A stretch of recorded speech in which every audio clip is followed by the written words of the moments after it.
கவுன்சிலிங்ன்றது வேற ஒன்றுமே இல்லை. ஒரு ஒரு ஆன்லைன் ஸ்டேட்மெண்ட் அப்படின்னா பார்த்தோம் அப்படின்னா மிரரில் அவங்கள நிப்பாட்டி அவங்களே சரியாக்கிக்கிறது தான் கவுன்சிலிங்.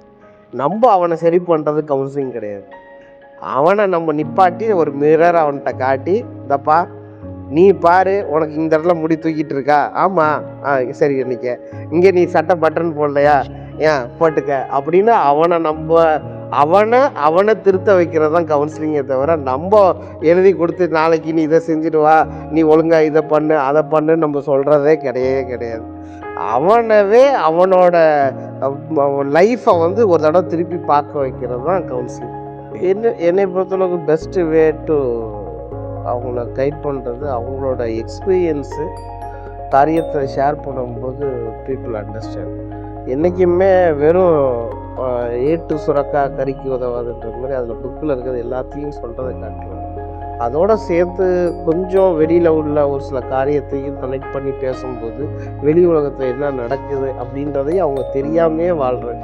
இப்போ சின்னதில் இருக்கும்போது நியூஸ் பேப்பர் படித்தோம். இப்போ யாராவது நியூஸ் பேப்பர் படிக்கிற பிள்ளைங்களே கிடையாது. என்ன நடக்குதுன்னு தெரியாத ஒரு உலகத்தில் தானே வாழ்ந்துட்டுருக்காங்க. இவ்வளோ ஒரு டேஞ்சர் இருக்குது அப்படின்றதனாச்சும் அவங்க ஐடென்டிஃபை பண்ணி கொடுத்துட்டா கூட பெட்டராக இருக்கும்ன்ற.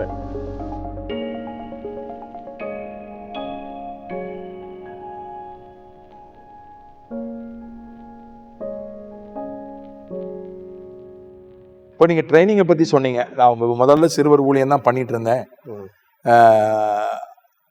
அந்த ட்ரைனிங்கை பற்றி கேட்கறதுக்கு முன்னாடி நீங்கள் நியூசிலாண்டில் போய் படிச்சிங்களே, அதை பற்றி சொல்லுங்கள். அதான் அந்த 13 கால் உடஞ்சிருச்சு.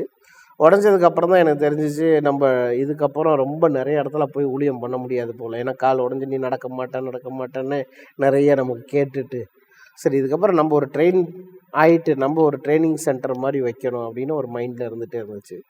உடனே மினிமம் ஒரு 3 months to 6 months எங்கேயாச்சும் போய் படிக்கணும் வெளியில் அப்படின்ட்டு என் மைண்டில் வச்சுருந்தேன். ட்ரை பண்ணிகிட்டே இருந்தேன், நெட்டில் ட்ரை பண்ணிகிட்டே இருந்தேன். திடீர்னு பார்த்தா ஒரு டிஎல்மோடியோட பைபிள் காலேஜ் அங்கே வந்துச்சு கனடாவில். அதுவும் எனக்கு அதில் எதுங்க ஒரு ரெஸ்பாண்ட் பண்ணலை. அப்புறம் சிஎஃப்லையும் ட்ரை பண்ணேன், அதில் ரெஸ்பான்ஸ். அது எங்கே இருக்குது? சிஎஃப் அவங்களும் ஃபாரினில் எங்கேயோ பண்ணிகிட்ருக்காங்க, பட் ஆனால் அவங்களும் ரெஸ்பாண்ட் பண்ணலை அப்படின்ட்டு எல்லாம் ட்ரை பண்ண ஒன்று. என்னது? Children's evangelical fellowship, CF. அது பெரிய ரொம்ப வருஷமாக இந்தியாவில் இருக்குல்ல. ஆனால் அதுலேயும் ரெஸ்பாண்ட் இல்லை. கடைசியில் சிபிஎம், இந்த சில்ட்ரன்ஸ் பைபிள் மினிஸ்ட்ரியில் ஒரு இடத்துல ஏற்கனவே ஊழியம் போயிருக்கேன் அவங்களோட தெரிஞ்சவர் மூலமாக. திருப்பி அவர் பேசும்போது இந்த மாதிரி நானும் போகலாம்மா, எப்படி இருக்குமா அப்படின்னா, அவர் நீங்கள் எல்லாம் நல்லா ஆல்ரெடி ட்ரைனிங் கொடுக்குறவங்க, நீங்கள் கற்றுக்கிட்டிங்கன்னா இன்னும் பிரயோஜனமாக இருக்கும்னு சொல்லிட்டு அவரே ரெக்கமெண்ட் லெட்டர் கொடுத்து அவங்க ஃபாரின்லேருந்து வராங்க, நீங்களே போய் பாருங்கன்னு. பட் ஆனால் அது படிக்கிறதுக்கு ஒரு 6 to 7 லட்சம் வேணும் அப்படின்னாங்க. நான் சொன்னேன், என்கிட்ட ₹1 கிடையாது, இப்போ தான் கால்லாம் உடஞ்சி ரெக்கராக இருக்கேன் அப்படின்னு. நம்பவே மாட்டீங்க. காட்ஸ் கிரேஸ் அவங்க இவர் கொடுத்த ரெக்கமெண்டேஷனு, இன்னொருத்தவங்க கொடுத்த ரெக்கமெண்டேஷன், அப்படி இப்படின்ட்டு கடைசியில் பார்த்தா ஃபீஸே வேணான்னு சொல்லிட்டாங்க. அக்காமடேஷன், ஃபுட்டு எல்லாம் ஃப்ரீ. அப்புறம் நான் வெறும் போகிறதுக்கு வரத்துக்குள்ள ஃபேர் மட்டும்தான் நான் போடணும். அதுக்குமே கையில் காசு கிடையாது.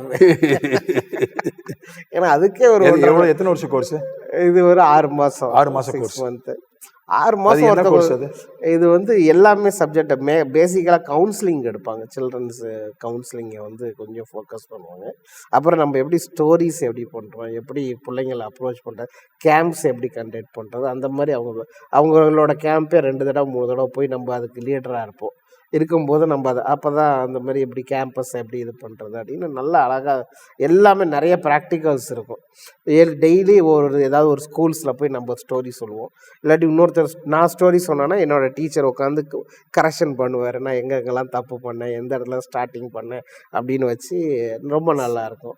அது கற்றுக்கிறது நமக்கே ஒரு புதுசாக இருந்துச்சு. இத்தனை வருஷம் ஊழியம் பண்ணோம், கதை நம்மளும் சொல்லியிருக்கோம், பட் இதோட அப்ரோச் ரொம்ப டிஃப்ரெண்ட்டாக இருந்துச்சு சிபிஎம்மோட. இப்போ அந்த கரிக்குலமை தான் நாங்கள் எங்களோட சண்டே ஸ்கூல் பிள்ளைங்களுக்கு நாங்கள் கொடுத்துட்ருக்கோம். சரி, இப்போ நீங்கள் நியூசிலாண்டில் போய் குறிப்பாக அதிகமாக நீங்கள் கற்றுக்கிட்டது பிள்ளைகளுக்கு, சிறு பிள்ளைகளுக்கு அவங்களுடைய உளவியல், அவங்களுக்கு எப்படி ஆலோசனை சொல்கிறதுன்னு. இப்போ அதுலேருந்து ஒரு சுருக்கமாக சொல்லுங்களேன். ஏன்னா இதை பார்க்குற பெற்றோர் எப்படி தான் பிள்ளைகளை நடத்தணும், ஆசிரியர்கள் எப்படி பிள்ளைகளை நடத்தணும், சிறுவர் ஊழியம் செய்யறவங்க எப்படி பிள்ளைகளை நடத்தணும்னு சுருக்கமா சொல்லுங்களேன். சுருக்கமா இதுல சொல்ல சரி, எவ்வளவு நீங்க சொல்லுங்க. பெருக்கமா கவுன்சிலிங்ன்றது வேற ஒண்ணுமே இல்லை. ஒரு ஆன்லைன் ஸ்டேட்மெண்ட் அப்படின்னா பார்த்தோம் அப்படின்னா மிரர்ல அவங்கள நிப்பாட்டி அவங்களே சரியாக்கிக்கிறது தான் கவுன்சிலிங். நம்ம அவனை சரி பண்ணுறது கவுன்சிலிங் கிடையாது. அவனை நம்ம நிப்பாட்டி ஒரு மிரர் அவன்கிட்ட காட்டி, இந்தப்பா நீ பாரு, உனக்கு இந்த இடத்துல முடி தூக்கிட்டு இருக்கா, ஆமாம் சரி அன்னைக்கு இங்கே நீ சட்டை பட்டன் போடலையா, ஏன் போட்டுக்க அப்படின்னு அவனை திருத்த வைக்கிறது தான் கவுன்சிலிங்கே தவிர நம்ம எழுதி கொடுத்து நாளைக்கு நீ இதை செஞ்சுட்டு வா, நீ ஒழுங்காக இதை பண்ணு அதை பண்ணுன்னு நம்ம சொல்கிறதே கிடையாது. அவனவே அவனோட லைஃப்பை ஒரு தடவை திருப்பி பார்க்க வைக்கிறது தான் கவுன்சிலிங். அவனால் முடியலன்றப்ப நம்ம ஆப்ஷன் கொடுக்கலாம். பட்டன் போட்டால் நல்லா இருக்கும்ல, அது பண்ணலாம்ல அப்படின்னு ஆப்ஷன் கொடுக்கலாமே தவிர நம்ம போட்டு விடவோ நம்ம அதை சொல்லியே கொடுக்கக்கூடாது. அவன்தான் அவனோட லைஃபுக்கு அடுத்த டிசிஷனை அவனை தான் எடுக்க வைக்கணும். அதுதான் கவுன்சிலிங். இதுதான் இது இன்னும் நிறைய இருக்குது. இல்லை, அதில் எப்படி அவங்கள கண்ணாடி முல்லை எப்படி நிறுத்துறது கொண்டு வந்து ஃபஸ்ட்டு அவங்க ரெடி ஆகணும். இப்போ யாருக்கு நம்ம ஒருத்தவங்க கவுன்சிலிங் கொடுத்து, நான் கிட்டத்தட்ட ஒரு 200 பிள்ளைங்களுக்கு பர்சனலாக கவுன்சிலிங் கொடுத்துருக்கேன். ஒரு ஸ்கூலில் நான் கவுன்சிலராக இருந்தேன். பேரண்ட்ஸுக்கு கவுன்சிலிங் கொடுத்துருக்கேன். அப்படின்றப்ப பேரண்ட்ஸுக்கு நீங்கள் சொல்கிற காரியம் அவங்கள கொண்டு வந்து கண்ணாடி முனை நிறுத்தணும். எப்படி நிறுத்துறது? ஏன்னா பேரண்ட் ஆப்ஷன் கொடுக்க முடியாது பிள்ளைக்கு.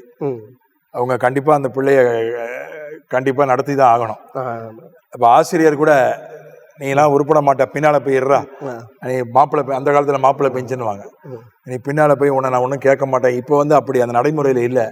ஆனாலும் சில டீச்சர் சொல்லிடுறாங்க, நீ திருந்த போகிறதில்ல, உன்னை நான் இனி எதுவும் கேட்க மாட்டேன் அப்படின்ற மாதிரி 1-2 பிள்ளைங்களை சொல்லிடுறாங்க. பெற்றோர் அப்படி சொல்ல முடியாது பிள்ளைங்களை, எப்படியாவது வருவான்னு. ஆமாம், அப்படி எப்படி நீங்கள் என்ன பெற்றோருக்கு சொல்கிற ஒரு ஆலோசனை என்ன? எப்படி அவங்கள சரி பண்ணுறது, எப்படி கண்ணாடி முன்னே நிறுத்துறது?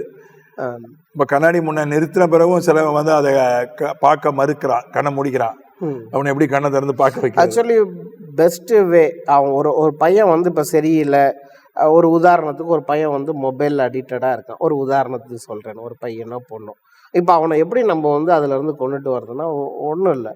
இப்போ பெரிய பெரிய மிஸ்டேக்கை பேரண்ட்ஸ் பண்ணுறது என்னென்னா, அவங்க குடும்பம் 4 பேரோ 5 பேரோ மட்டும்தான் வீட்டில் இருக்கணுன்ற ஒரு மைண்ட் செட்டுக்கு வராது. இப்போ பிள்ளைங்க அடிக்ட் ஆகிறதுக்கு ஒரே ஒரு ரீசன் என்னென்னா, அவங்க அப்படி 4 பேர்த்தோடு இருக்குது. என்னைக்கு இன்னும் 4-5 குடும்பத்துக்கு அவங்க கூட்டிகிட்டு போய் பார்க்க ஆரம்பிக்கிறாங்களோ, எக்ஸ்ப்ளோர் பண்ணுறாங்களோ, அப்போது ஒரு சேஞ்சஸ். அந்த பையன் என்ன பண்ணான் பார்த்தியா, இந்த பையன் என்ன பண்ணான் அப்படின்றது. அதுக்கும் முன்னாடி பேரண்ட்ஸ் திருத்துறதுக்கு முன்னாடி பேரண்ட்ஸ் அப்படி இருக்கணும். இப்போ உதாரணத்துக்கு நம்ம ட்ரெயினில் வரோம் அப்படின்னா, அப்பா மொபைல் பார்த்தாருன்னா பிள்ளையும் மொபைல் பார்க்க தான் செய்யும். ஆனால் அப்பா உட்காந்து புக்கு படிக்கிற ஹேபிட் இருந்துச்சுன்னா பிள்ளையும் புக்கு படிக்க தான் செய்யும். அதான் உண்மை. ஆனால் நம்ம ஒன்று சொல்லிவிட்டு நம்ம ஒன்று பண்ணிவிட்டு பிள்ளைய ஒன்று பண்ண வைக்கணும்னு எதிர்பார்க்குறது ரொம்ப கஷ்டம். அதான் மேட்ரு. பெற்றோர் முன்மாதிரியாக இருக்கணும். ஏன்னா நீங்கள் 2 மகள்களுக்கு தகப்பன், 2 மகள்களுக்கு தகப்பன், உங்க 2 மகள்களும் டீனேஜில் இருக்காங்க. நீங்க உங்க மகள்களை இப்படிதான் அணுகிறீங்க? ஆமா, நான் ஒரு சர்டன் டைம் எதை யூஸ் பண்ணாலும், மொபைல் பண்ணாலும் கொஞ்சம் நேரம், அதுக்கப்புறம் கொஞ்சம் டிராயிங் பண்ணலாம், கொஞ்சம் நேரம் புக்கு படிக்கலாம். பெரியவ காட்ஸ் கிரேஸ், அவள் புக்கு ரொம்ப படிப்பாள். நான் புக்கு படிக்க மாட்டேன், பட் நான் புக்கு கேட்பேன், ஆடியோ புக்ஸ் கேட்பேன். அப்படின்றப்போ ஆட்டோமேட்டிக்காக நான் அதை கேட்டு சொல்லுவேன், இப்படி இருக்குது அப்படின்ட்டு. அவள் படிச்சுட்டு சொல்லுவாள். அதான் வித்தியாசம். அப்புறம் 3வது புள்ள அதிலேருந்து கற்றுப்பா. அதான் மேட்ரு.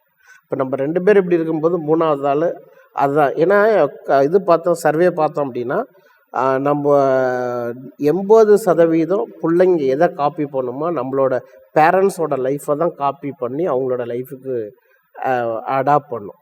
இப்போ நம்மளோட காரியம் வெறும் 20% தான் அடுத்த பிள்ளைங்கள்ட்ட இருந்து வருது. இப்போ நம்ம எப்படி இருக்கிறோன்றதான் மேட்ரு. இப்போ மொபைல் பார்க்கறதுன்றது வெறும் பொழுதுபோக்குக்காக மட்டும் இல்லை. அது ஒரு மொபைல் ஒரு சின்ன கம்ப்யூட்டர் மாதிரி இப்போ ஆயிடுச்சு. ஆஃபீஸ் வேலை செய்யினாலும் அந்த மொபைலை தான் பயன்படுத்த வேண்டியிருக்கு. அலுவலக வேலை, ஒருத்தருக்கு பணம் அனுப்பினாலும், ஒருத்தருக்கு ஒரு தகவல் அனுப்பினாலும், இப்போ அதுக்காக அப்பா அம்மா அதை பயன்படுத்த தான் வேண்டியிருக்கு.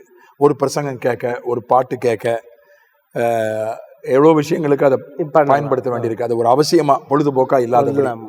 அப்போ அதை தவிர்க்க முடியாது இல்லையா? சில நேரம் பிள்ளைகள் முன்னாலேயும் அதை பயன்படுத்த வேண்டியிருக்கு. அதுக்கு அது எப்படி சமாளிக்கிறது? இல்லை, அது எப்படி அவங்களோட ஏஜுக்கு அவங்களோட ஒர்க்குக்கு அது ஓகே. இப்போ இவங்களுக்குன்றது ஏதாவது ஒன்று நம்ம ஆக்குப்பை பண்ணி கொடுக்கணும். நம்ம சின்ன பிள்ளையா இருக்கும்போது அம்மா அப்பா வந்து வெளியில் கூப்பிடுவாங்க, வீட்டுக்குள்ளே வாடா, வெளியில் வெயில் அடிக்குது, வெளியில் விளையாடாதான்னு. இப்போ நம்ம வெளியில் போன்றது தான் நம்ம ப்ரெஷ் பண்ணுறோம். ஏன்னா உள்ளுக்கு இந்த நம்ம ஒன்று கேஜெட் கையில் கொடுத்துட்டோம்ல, அட்லீஸ்ட் அவங்கள என்கேஜ் பண்ணுறதுக்கு ஏதாவது ஒன்று நம்ம பண்ணி தான் ஆகணும். இது ஒன்று தான் சோர்ஸே கிடையாது. இந்த மொபைல் மட்டும்தான் அவனுக்கு வந்து லைஃபே அப்படின்ற மாதிரி நீங்க சொன்ன மாதிரி 4 இடங்களுக்கு கூட்டிட்டு போறது, அவங்கள ஃப்ரெண்ட்ஸ் சர்க்கிளோட கொஞ்சம் கனெக்ட் பண்ணி விடுறது, சர்ச்சுக்கு அனுப்பலாம், பிபிஎஸ் அந்த மாதிரி இந்த மாதிரி ஏதாவது அதே மாதிரி கோடைகால பயிற்சிகள் எவ்வளவு நடக்குது. நம்ம சின்ன பிள்ளைல டைப் ரைட்டிங் போனோம், அந்த மாதிரி ஏதாவது பிள்ளைங்களை ஏதாவது என்கரேஜ், சுற்றுலா கூட்டிட்டு போகலாம், ஏதாவது பண்ணிட்டே இருக்கு. 4 உறவினர்கள் வீட்டுக்கு கூட்டிட்டு போகலாம், 4 நண்பர்கள் வீட்டுக்கு அனுப்பலாம். இதெல்லாம் வந்து அவங்களுக்கு உதவியா இருக்கும்னு நினைக்கிறீங்க? கண்டிப்பா கண்டிப்பா கண்டிப்பா. இப்போ வந்து ஒரு ஆசிரியர் எப்படி, ஆசிரியர்கள் நிறைய இந்த சேனல்ல நிறைய ஆசிரியர்கள் பார்க்குறாங்க. ஸோ ஆசிரியர்களுக்கு நீங்க சொல்ற ஒரு ஆலோசனை என்ன? எப்படி அவங்க மாணவ மாணவிகளை எப்படி நடத்துறது? ஏன்னா இப்போ வந்து திட்டவும் கூடாது, அடிக்கவும் கூடாது. இப்போ நம்ம காலத்துல அடிச்சாங்க, திட்டினாங்க. இப்போ எந்த தண்டனையும் கொடுக்கக்கூடாது. பிள்ளைங்களும் ரொம்ப சென்சிட்டிவா இருக்காங்க. ஏன்னா அவங்க உடனே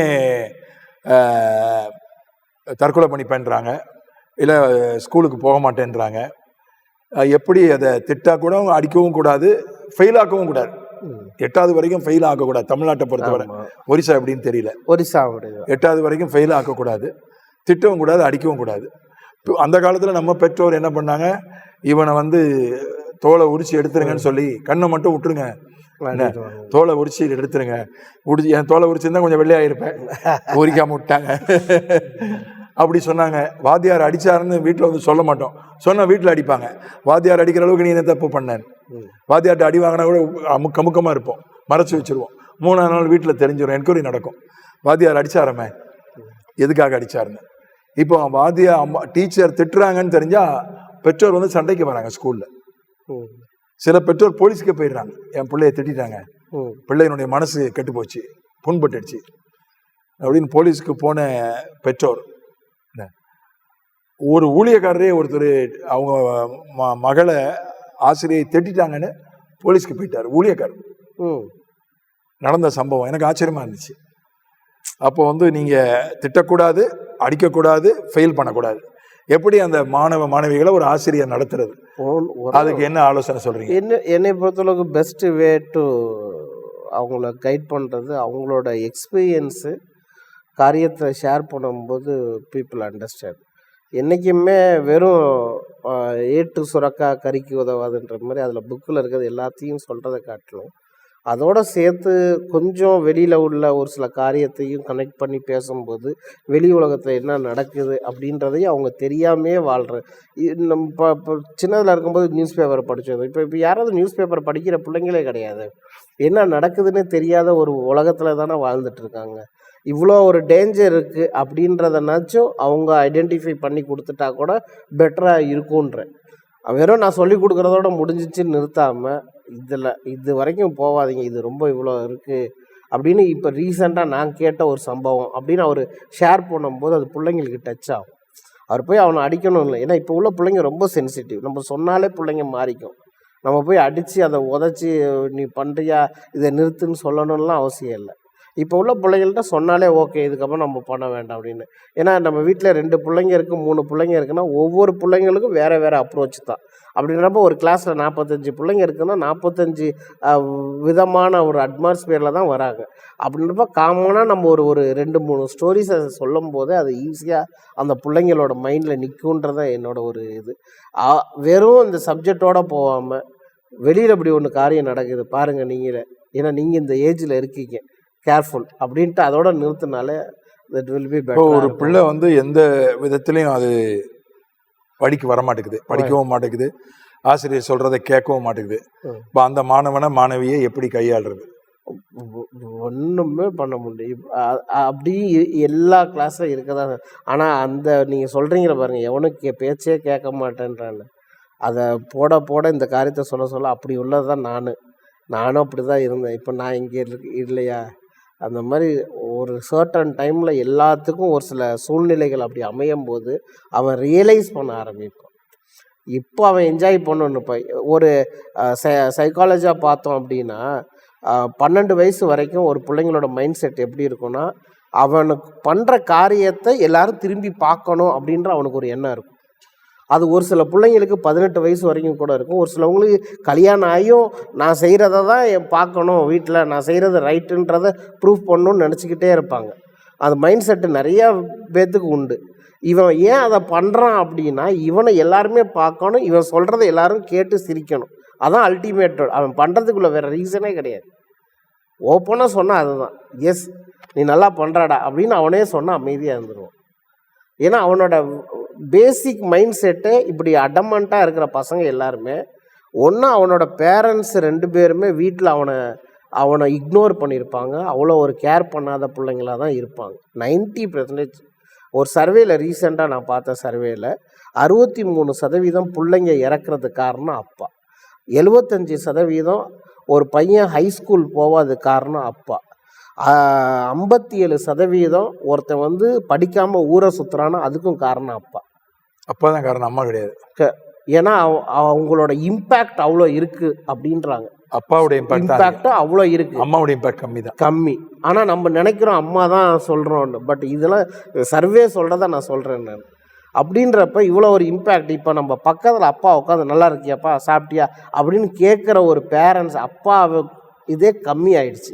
அவன் அதெல்லாம் எங்கே அவனுக்குள்ள குமுறலை எங்கே கொண்டுட்டு வருவானா, ஸ்கூலில் தான் கொண்டுட்டு வந்து அதை நான் பண்ணுறதை எல்லோரும் பாருங்கள், எங்கள் அப்பாவே நான் செய்கிறத பார்க்கல, எங்கள் அம்மா பார்க்கல அப்படின்றத அந்த ஒரு கோவத்தை அங்கே தான் அவன் காட்டாமல்.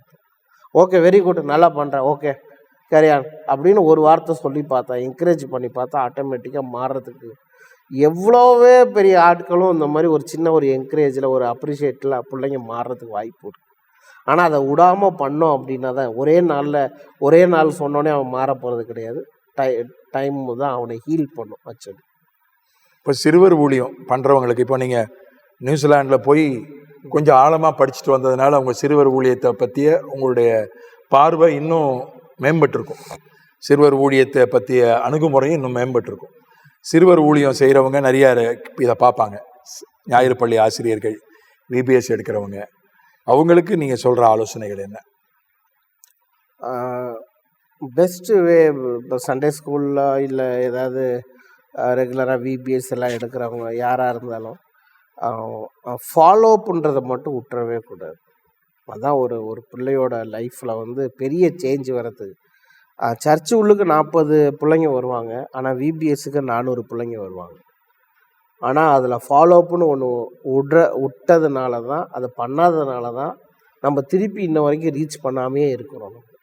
இன்னைக்கு வரைக்கும் நம்ம திருப்பி விபிஎஸ் பண்ணுறோம், சண்டே ஸ்கூல் பண்ணுறோன்னா அதுக்கு ரீசனு அந்த ஃபாலோப்புன்னு ஒன்று பண்ணாத ஒரே ரீசனால தான் நம்ம இப்போ இருக்கோம். ஆனால் நம்ம அந்த வெளிநாட்டுகளில் பார்த்தோன்னா ஒரே ஒரு வாரம் ஒருத்தன் சர்வீஸுக்கு வந்தால் கூட அவனுக்கு ஒரு கார்டு கொடுத்து, அவனுக்கு ஒரு காஃபி கொடுத்து, அவனுக்கு ஏதாவது ஒரு ஸ்நாக்ஸு கொடுத்து, அவனை கொண்டுட்டு போய் ட்ராப் பண்ணுறதுலேருந்து அவனோட ஃபுல் டீட்டெயில் வாங்கி அவனை ஃபாலோ பண்ணுறதுலேருந்து எல்லா ஒர்க்கும் அவங்க பார்த்துட்டே இருக்கிறாங்க. ஆனால் நம்ம இதில் யார் புதுசாக ஒருத்தவங்க சர்ச்சுக்கு வந்தால் கூட இது யாருன்னு பக்கத்தில் இருக்கவங்க கண்டுக்க மாட்டேன்றாங்க. ஈவன் சண்டே ஸ்கூலில் 400 பிள்ளைங்க வராங்க, 40 பேர் தான் அந்த சர்ச்சோட பிலீவர் பிள்ளைங்கன்னா நீங்கள் 400 பேரை கேதர் பண்ணிட்டீங்கன்னா மிச்சம் 360 பிள்ளைங்கள யார் ஃபாலோ பண்ணுறானே தெரியவே மாட்டேங்குது. எந்த இடத்துலையுமே அந்த ஃபாலோப்பு தான் ரொம்ப லேக் ஆஃப். நம்ம மினிஸ்ட்ரிலையும் சரி சண்டே ஸ்கூல்லையும் அதை நம்ம ஒழுங்காக பண்ணோம் அப்படின்னா இன்னும் பெட்டராக இருக்கும். இப்போ பெரியவங்களை ஃபாலோ பண்ணுறதுக்கு கொஞ்சம் ஈஸி, ஹவுஸ் விசிட்டிங் போகலாம், ஃபோன் பண்ணலாம்.